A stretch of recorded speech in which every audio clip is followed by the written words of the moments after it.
Dinosaur की उत्पत्ति आज से 23 करोड़ साल पहले हुई थी। लगभग 16 करोड़ वर्षों तक पृथ्वी पर रहने के बाद आज से 6.5 करोड़ साल पहले डायनासोर लुप्त हो गए। जिस समय पृथ्वी पर डायनासोर मौजूद थे उस समय सातों महाद्वीप आपस में जुड़े हुए थे।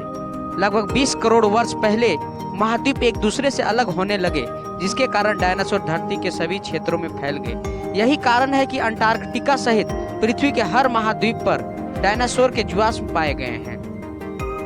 पृथ्वी पर डायनासोर 16 करोड़ वर्षों से अधिक काल तक अस्तित्व में रहे। मानव जीवन इसका केवल 0.1% है। जिस काल में डायनासोर पृथ्वी पर जीवित थे उसे मेसोजोइक एरा कहा जाता है।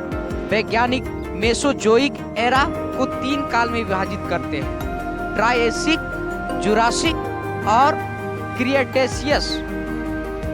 इसका कोई निश्चित प्रमाण तो नहीं है, लेकिन वैज्ञानिकों का मानना है कि डायनासोर करीब 200 साल तक जीवित रहते थे। डायनासोर के जीवन काल का अनुमान मगरमच्छों और कछुओं के साथ तुलना पर आधारित है, जिनका चयापचय बहुत धीमा होता है।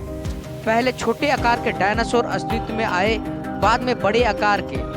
23 करोड़ वर्ष पहले ट्रायसिक काल के दौरान दिखाई देने वाले पहले डायनासोर छोटे और कम वजन के थे। जुरासिक काल और क्रिटेशियस काल के दौरान बड़े डायनासोर जैसे ब्राचिसेरस और ट्राइसेरेटोप्स पाए जाते थे।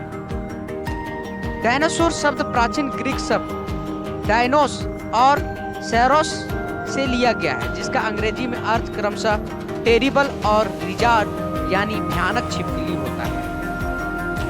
डायनासोर शब्द का प्रयोग सबसे पहले ब्रिटिश जीवाश्म विज्ञानी रिचर्ड ओवेन ने 1842 में किया था।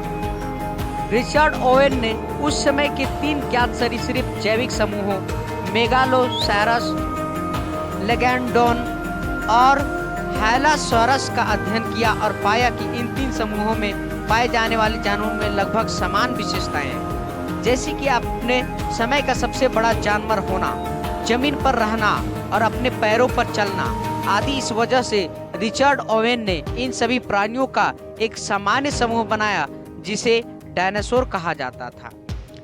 डायनासोर के बारे में अध्ययन या शोध करने वाले वैज्ञानिकों को जीवाश्म विज्ञानी के रूप में जाना जाता है। ये लोग चट्टानों और जमीन से मिले जीवाश्मों के जरिए डायनासोर के बारे में अध्ययन करते हैं। डायनासोर का शरीर आकार में बहुत बड़ा हुआ करता था, लेकिन एक वयस्क डायनासोर के मस्तिष्क का आकार मानव बच्चे के मस्तिष्क से भी छोटा होता था। हालांकि अधिकांश डायनासोर बहुत विशालकाय होते थे, लेकिन कुछ डायनासोर प्रजातियां आकार में इंसानों के बराबर हुआ करती थी। डायनासोर जो छोटे आकार के थे उनकी ऊंचाई 4 से 5 फीट थी, लेकिन विशालकाय डायनासोर की ऊंचाई लगभग 50 से 60 फीट थी। ऐसा माना जाता है कि उस समय डायनासोर की करीब 2468 प्रजातियां थीं, जिनमें से कुछ प्रजातियों में उड़ने की क्षमता भी थी। जिस तरह सांप और छिपकली अपनी खाल उतारते हैं, उसी तरह डायनासोर भी समय के साथ अपनी खाल उतारते हैं। आज पाए जाने वाले कुछ पक्षी डायनासोर परिवार के